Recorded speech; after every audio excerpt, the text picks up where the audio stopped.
Well, hello everybody. As a continuation of what I've been doing as far as the investment planning, I mean, we've already covered a couple of other different areas. And today, what I wanted to do is really focus on liquidity needs. And what that really means is that obviously within your time horizon, there is going to be specific needs that you may have to basically take your assets, your investments, and have them readily available to be turned into cash so that you could actually use that cash for whatever need you have. And without really sacrificing a whole lot as far as when you do sell some of those investable assets that you have to basically sell to convert them to cash.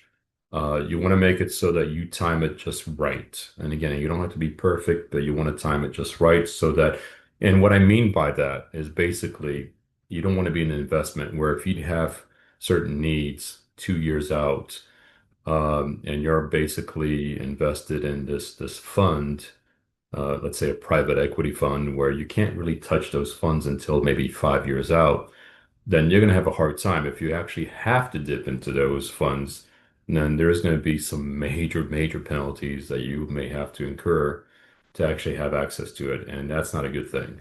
That's not going to be very favorable for you. And so you want to be able to always have a plan in place so that, and you kind of have to anticipate some of these things. It could be maybe purchasing a second home. It could be purchasing cars. It could be college. It could be many things. And so along your time horizon, you have to place some of these things or some of these milestones within that horizon and be able to plan your investments around that, some of that. Ultimately, you still want to get the greatest return that you can get on your investments. And that's always the goal based, again, relative to your risk profile.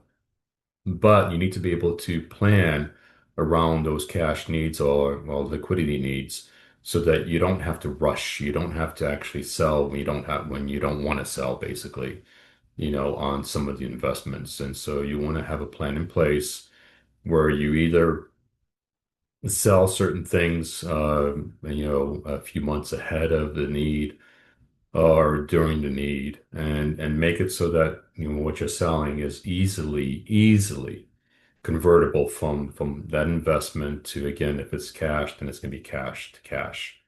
Okay.